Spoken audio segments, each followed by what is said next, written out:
It's a highway with no toll, no markup, at whatever speed. There are no limits other than those of the machine you're piloting and that you must tame. Welcome to the Trade Winds Highway. We're hauling ass! All 25 knots. At the end of the first week of the 8th Vendée Globe, it is not surprising to find Armel Leclerc and Banque Populaire leading, a 60-feet motor hull of the latest design equipped with foils. By contrast, and more surprising, is to see Vincent Rioux stay close by with his PRB straight keel, which came out of the shipyards in 2010. We passed the Canary Islands during the night and are heading towards Cape Verde. So the start of the race was very tough because we didn't get much sleep. On board PRB, we're doing pretty well since we're second since yesterday. Second behind Armel Leclerc. It's kind of nice to be in sight with the competition. It allows us to calibrate somehow. There are moments when he goes fast, and then moments when he's not as fast.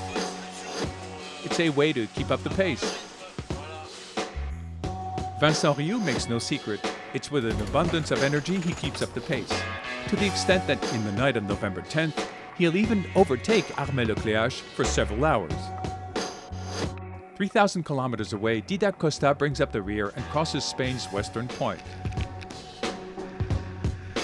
The Catalan from Barcelona had been forced to turn back to Les Sables d'Olonne for repairs.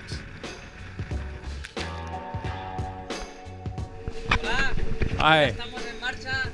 We're back in the match after 4 days stop. I'm very motivated. On the way to a world around. Here we go. This end of the week is also about another comeback. We had left off Alex Thompson, put out with his hazardous option at Cape Finisterre. He had accounted more than 70 miles delay on Armel Leclerc. We find him pepped up, gleaning mile after mile to catch on, and rather straightforward about his strategy. Been making miles on the competition. Got the lead two ahead of me. They're about 50 miles ahead, and then the other group of four are down here on my beam. So they're going pretty well. I've been going a little bit faster in the last day or so I'm pretty happy about that. And just heading south, trying to get to the equator, get to the doldrums as quick as possible, but still going to have to decide what I do about the Cape Verdes. Do I go leave them on the port side? Do I go through them, or there's even the option to leave them on my starboard side? So it's going to be interesting to see how that pans out. Hugo Boss's skipper is hunting down a small group among whom features Paul Meillat and Morgan Lagravière. Trained at the 49er school, then at the Classe Figaro, the two buddies sail together. So what's more normal than having a little chat?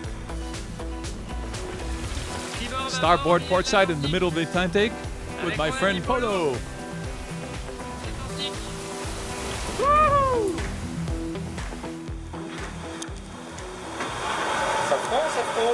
Safran, to SMA. Do you reach me, Morgan? Happy to see you, it's great. Reminds me of the days of the 40. We're doing the same in the middle of the Atlantic, it's incredible.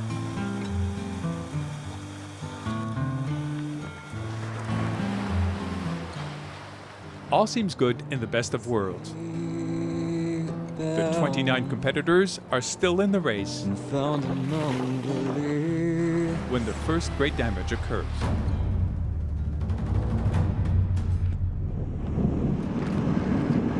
Ah! Oh là là, le mast est cassé, donc The mast broke. le haut du mât, The masthead. une rupture, je sais pas encore trop quoi, I don't know what else, qui a entraîné une which deuxième caused rupture, another et- split. And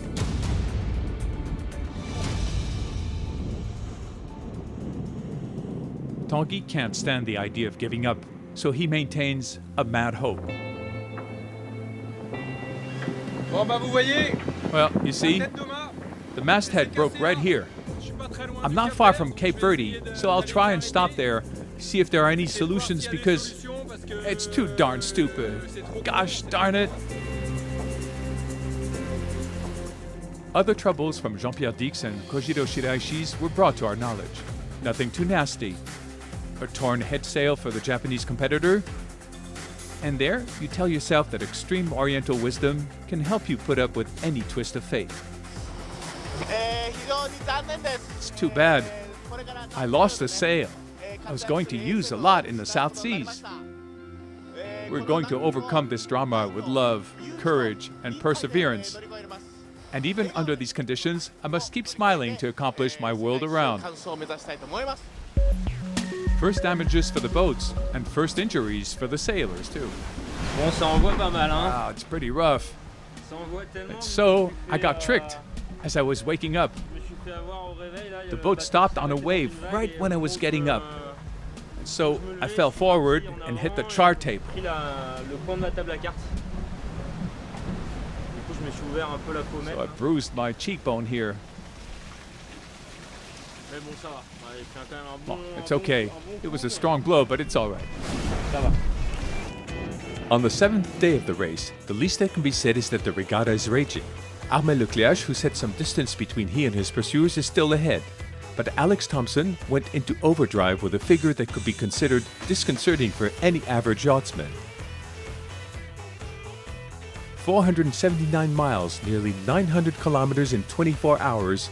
In less than 2 days, he jumped from the 9th to the 2nd place. Just going past the first of the Cape Verde Islands. I've forgotten the name of it. I'm only a couple of miles off it.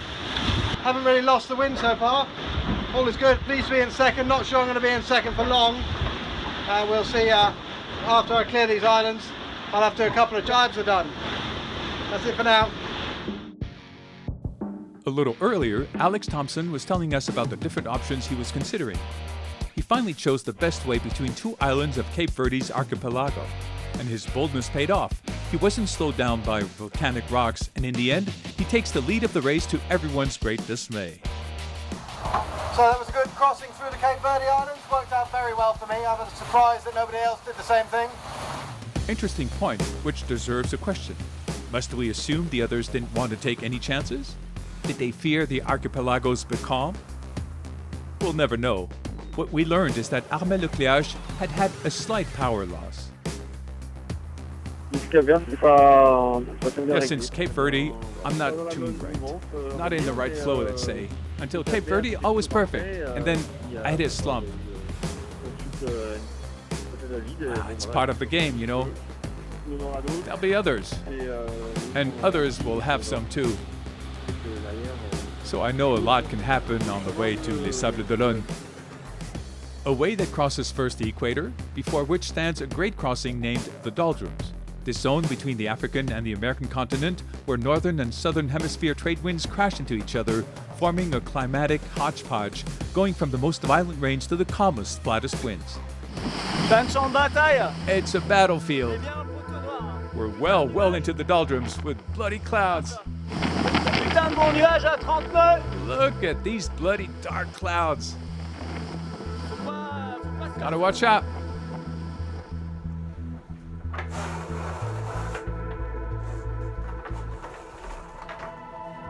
C'est pas très fun depuis ce matin. Not much fun since this morning. Wind turned 180 degrees and we're in a dead zone. You want to see a foil that's good for nothing? Eh ben c'est ça. Here, nothing at all except drag in the water. Pas traîner dans l'eau, c'est tout ce qu'il That's all it does. Mindelo Bay in Cape Verde's archipelago.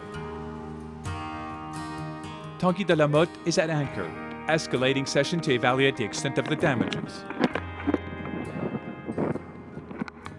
It's all torn.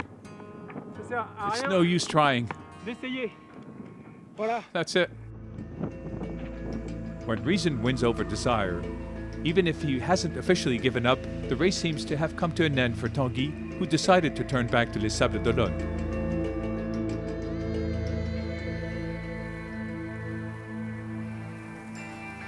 At the head, no one's dragging on. Alex Thompson didn't beat around the bush and is tumbling down towards the equator. It's been a fantastic day today. I think that's the easiest doldrum crossing I have ever had.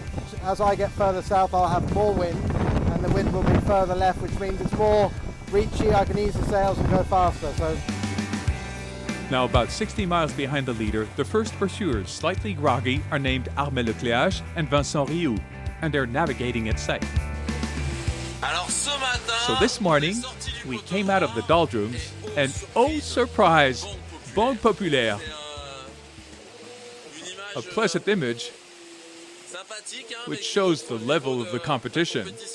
Yesterday, we had Edmond de Rothschild, leeward. We're approaching the equator, which we should cross tomorrow. We'll be in the southern hemisphere tomorrow evening. Head upside down. We're going to try to catch up with our friend Alex, the Brit. It's the beginning of the crunch. We can't rewrite history, but between the French and the Brits, there's still a question of supremacy over the oceans. We have to recognize that at the crossing of the equator, it is one of Her Gracious Majesty's sailors who's one step ahead, and whose name is already engraved. With 9 days, 7 hours, Alex Thompson set the best laptop reference between Les Sables d'Olonne and the equator. 28 hours less than Jean Le Cam in 2004.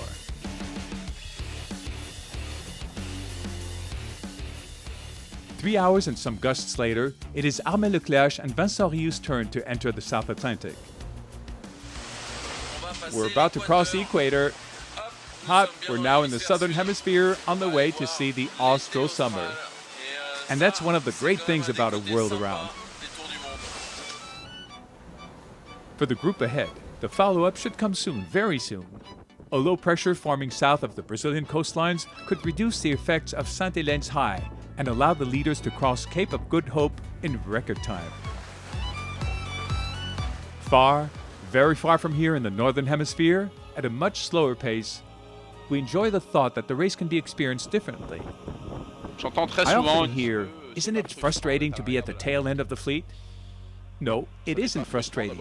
First, I have no idea where the fleet is. I haven't made any markings of the fleet since the start.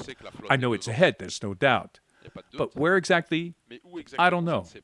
Why don't I want to find out their position? Because I know my competitive spirit. If I start looking where the others are, I'm going to push, I'm going to force the boat. And it's not the purpose. There'll only be one winner of the Vendée Globe. One only winner. Then there'll be the ones who finish the Vendée Globe. Then the others. My objective is to end the Vendée Globe, not to beat such and such. It's to finish the Vendée Globe. If reasoning ascertains the philosopher, beauty characterizes the aesthete. Not content to be wise, Kojiro Shiraishi films the nighttime like no other.